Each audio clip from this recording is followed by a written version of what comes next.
చెప్పు చిప్పుతం కొట్టేది ఊకుంటే రేంజ్ తిడుతుంటే అయినా సిగ్గురాలే మళ్ళా. ఆ రోజు సమయానికి అక్కడ పోలీస్ అధికారులు పోకుంటే ఆ రోజు మహిళా కార్యకర్తల పరిస్థితి ఏందో ఒక్కసారి తెలంగాణ సమాజం ఆలోచన. వీడియో మొత్తం దేశవ్యాప్తంగా ఆ మహిళా కార్యకర్తలు దాడి చేసిన సంఘటన చూసినాక దేశం మొత్తం నివరమైంది. అరే తెలంగాణ రాష్ట్రంలో అసలు ప్రజాస్వామ్యం ఉందా, అసలు పాలన ఉందా, ప్రజలను రక్షించే పరిస్థితి ఉందా తెలంగాణ రాష్ట్రంలో ఉన్నటువంటి ఒక చర్చ దేశవ్యాప్తంగా జరుగుతూ ఉన్నది. ఇది మొన్నటి వరకు జరిగింది. కాబట్టి రాష్ట్ర ముఖ్యమంత్రి తన స్థాయి మర్చి తన బాధ్యతను మర్చి ఏం చేస్తుండో ఏం మాట్లాడుతుండో కనీసం అర్థం చేసుకోకుండా నీచాతి నీచంగా ఏ విధంగా రాక్షసంగా వివరించే ప్రయత్నం చేస్తుండో ఒక్కసారి తెలంగాణ సమాజం ఆలోచిస్తున్న విషయాన్ని రాష్ట్ర ముఖ్యమంత్రి గుర్తిస్తున్నాడు. మేము అడిగేది ఏమడుతున్నాం, నువ్వు ఎన్నికల సందర్భంగా ఇచ్చిన హామీలేంటి, ఇప్పుడు హామీలు ఎందుకు విస్మరిస్తున్నావు, పేద ప్రజలను ఎందుకు ఆదుకుంటున్నావు, ఎందుకు మభ్యపెట్టి మోసం చేస్తున్నావు, వాటిని మాత్రమే ప్రశ్నిస్తున్నాం మేము. ఎందుకు ఇంత పెద్ద అవినీతికి పాల్పడుతున్నావు, ఎందుకు అధికార యంత్రాంగం ద్వారా భారతీయ జనతా పార్టీ కార్యకర్తలను తెలంగాణ రాష్ట్రంలో పేదలను ఎందుకు అరిగోసపెడుతున్నావు, నువ్వు చెప్పిన విషయాలను మాత్రమే మేము ప్రశ్నిస్తున్నాం. నువ్వు ఎన్నికల సందర్భం కానీ ఎన్నికల తర్వాత కానీ నువ్వు ఇచ్చిన హామీలను మాత్రమే నీకు గుర్తు చేసే ప్రయత్నం చేస్తున్నాం. ఎందుకు హామీలు నెరవేరుస్తామని మాత్రం ప్రశ్నిస్తున్నాం మేము. నువ్వు బయట తిరుగుతున్నావు, ఫామ్ హౌస్లో సేద తిరుగుతున్నావు. మేము ఒక బాధ్యతాయుతమైన పార్టీగా, ఒక జాతీయ పార్టీగా, ప్రజల కోసం పనిచేసే పార్టీగా మేము ప్రజల కోసం పనిచేస్తున్నాం, ప్రజల్లో తిరుగుతున్నాం మేము. దాన్ని దృష్టి పెట్టుకోకుండా నువ్వు ఇష్టానుసారంగా రాక్షసంగా వివరిస్తే వీళ్ళు ఏమైంది, ప్రజలు తిరగబడుతున్నారు. ఇప్పుడే అయిపోయారు, ధర్మారావు గారు అయిపోయారు. ఆ గ్రామంలో ఏమైంది, మీరు ఫ్లెక్సీలు కాలబెడితే ఎవరు అన్నది, కూడూరు గ్రామంలో ఏమైంది, మీరు ఫ్లెక్సీలు కాలబెడితే భారతీయ జనతా పార్టీ టెంట్లను కాలబెడితే ఉరికిచ్చారు మిమ్మల్ని. ఎందుకు వదిలేసుకోవాలి అంత పద్ధతి, ఎందుకు అంత అవసరం ఏంది అర్థం కాలేదు. అంతా ప్రజలు తిరగబడుతుంటే కూడా నీకు అర్థం కాకుంటే ఇంకెప్పుడు అర్థం చేసుకుంటాను. అర్థం చేసుకునే స్థితిలో రాష్ట్ర ముఖ్యమంత్రి ఉన్నాడు. అర్థమైనా అర్థం కానట్టు మూడిందిగా, మూడినప్పుడు ఏం చేస్తుంది, వెలిగిపోయే ఆరిపోయే దీపాన్ని వెళ్తురెక్కువాలంటున్న పరిస్థితి. నేను ప్రజలు తిరగబడుతున్నారు, వాళ్ళ కార్యకర్తలే టీఆర్ఎస్ పార్టీ ఆశించుకుంటారు. కొంతమంది నాయకులే మాకు ఫోన్ చేస్తున్నారు, అన్న ప్రజా సంగ్రామ యాత్రకు మంచి స్పందన వస్తున్నది, మా కార్యకర్తలే టీఆర్ఎస్ పార్టీ కార్యకర్తలే ఆశ్చర్యపోతున్నారు, ఇంత స్పందన వస్తున్నది. ఇటువంటి పరిస్థితుల్లో మేము ప్రజాస్వామ్యబద్ధంగా, నేను మళ్ళీ చెప్తున్నా రాష్ట్ర ముఖ్యమంత్రికి, ప్రజా సంగ్రామ యాత్ర ప్రజాస్వామ్యబద్ధంగా విత్ పోలీస్ పర్మిషన్తో మేము ప్రశాంతమైన వాతావరణంలో ప్రజా సంగ్రామ యాత్రను చేస్తున్నాము. 21 రోజు గడిచింది, ఎక్కడ మేము ఇబ్బంది పెట్టలే.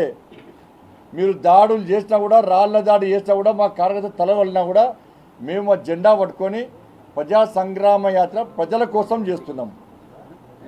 21 రోజు గడిచింది. ఈరోజు అరెస్ట్ చేయడానికి కారణమైంది, శాంతి భద్రత సమస్య వస్తే మీ వల్ల వచ్చినట్టే. నీ పార్టీ ఎమ్మెల్యేలు, నీ పార్టీ నాయకులు రాళ్ళు పట్టుకొని, కొడుకులు పట్టుకొని, రాళ్ళు పట్టుకొని అడ్డుకునే ప్రయత్నం చేస్తున్నారు. మరి అడ్డుకునే ప్రయత్నం చేస్తే ఎవరు దాని బాధ్యత? మేము మీ పోలీస్ పర్మిషన్తోనే యాత్ర చేస్తున్నాం కదా. అడ్డుకునే ప్రయత్నం చేస్తే వాళ్ళు అరెస్ట్ చేయాలి. నీ పార్టీ ఎందుకు అరెస్ట్ చేయాలంటే నీ సీఎం నుంచి ఆదేశాలు వచ్చినాయి, ప్రజా సంగ్రామ యాత్ర పీటలు కదులుతున్నాయి, కాబట్టి అడ్డుకోండి.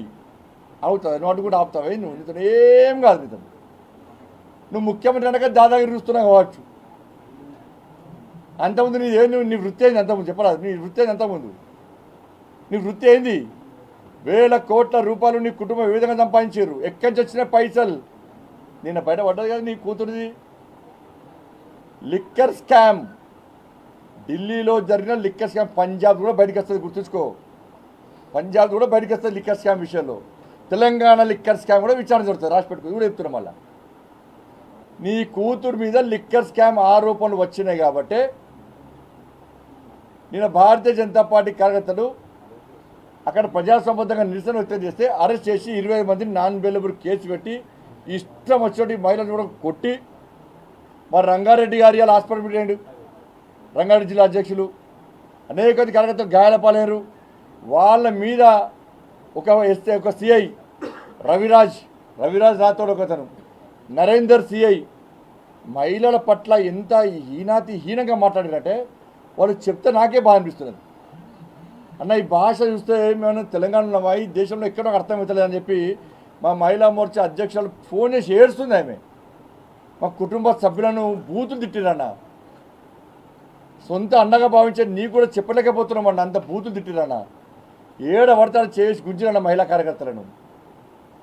ఇంత రాక్షసంగా పోస్టుల కోసం వాళ్ళ కూడా కుటుంబం ఉందన్న. వాళ్ళ పోస్టుల కోసం ప్రమోషన్ల కోసం ఒక మహిళను చూడకుండా ఓ చెల్లి ఓ తల్లి అని గౌరవం ఇచ్చేటువంటి సమాజం అనేది ఇష్టానుసారంగా ఏ విధంగా హీనంగా చూడాలి ఆ విధంగా ఇద్దరు ఆఫీసర్లు చూసినారు మమ్మల్ని. ఇలా చెప్తుంటే బాధ అనిపించింది. ఇలా లిక్కర్ స్కామ్ విషయంలో ప్రజల దృష్టి మళ్లించడానికి ప్రజా సంగ్రామ యాత్ర ద్వారా లిక్కర్ స్కామ్ ప్రశ్నిస్తాం, చర్చ జరుగుతుందని చెప్పి భయపడ్డ రాష్ట్ర ముఖ్యమంత్రి తన కూతురును కాపాడుకోవడం కోసము ఈరోజు ప్రజా సంగ్రామ యాత్రను అడ్డుకున్నాడు. ప్రజా సంగ్రామ యాత్ర కేవలం కూతురు కోసమే. అరే నీ పార్టీలో చాలామంది టీఆర్ఎస్ పార్టీ ముఖ్యమంత్రి గారు చెప్పాలి, నీ పార్టీలో చాలామంది మీద అవినీతి ఆరోపణలు వచ్చినాయి గతంలో, అందరిని సస్పెండ్ చేయి. నీ కూతురు లిక్కర్ ఆరోపణలు వచ్చినాయి, సస్పెండ్ చేయి. నీ కూతురు దమ్ముంటే, నీ కుటుంబం నిజాయితీవంతమైన కుటుంబం అయితే, నువ్వు నిజాయితీవంతుడు అయితే సస్పెండ్ చేయి నీ కూతురు ఫస్ట్ పార్టీ నుంచి. నీ కూతురుకో న్యాయం, నీ పార్టీలో ఇతర శాసనసభ్యులకు ఇతర పార్టీ కార్యకర్తలకు న్యాయమా? నీకు రాజ్యం వెళ్తావాను? నీ కల్వకుంట్ల రాజ్యాంగం కోసం మేమేమో ఇవాళ తెలంగాణ రాష్ట్రాన్ని సాధించుకున్నది. ఎందుకు సస్పెండ్ చేయవు నీ కూతురు? సరే ఆరోపణలు వచ్చినాయి, నిజాయితీని కాపాడుకో. నువ్వు పాస్పోర్ట్లో కేసప్పుడు సస్పెండ్ చేసావు, అనేక మంది ఎస్సీ శాసనసభ సస్పెండ్ చేసినావు, కేసు కొట్టేసి వాళ్ళ చెయ్యి. నీ కూతురు సస్పెండ్ అయ్యి కోర్టు చెప్తే తీర్పు. ఊకుద్వాను వేరే పాట ఊకుదు వయాను గాయ గత్త రేపు సస్పెండ్ చేయాలి అందుకు కదా సస్పెండ్ అయిన కూతురును విచారణ ఎదుర్కోమని చెప్పు. ప్రశ్నిస్తే భారతీయ జనతా పార్టీ కార్యక్రమం దాడులు చేస్తున్నావు.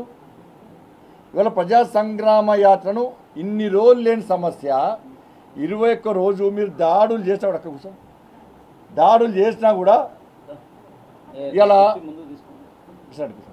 దాడులు చేసినా కూడా ఈరోజు మేము భరించి ఇలా ప్రజా సంగ్రామ యాత్రను ప్రశాంతమైన వాతావరణంలో ప్రజల కోసం దాడులు భరిస్తాం. మేము ప్రశాంతంగా నడుస్తుంటే ఈరోజు అడ్డుకోవడానికి కారణమైంది.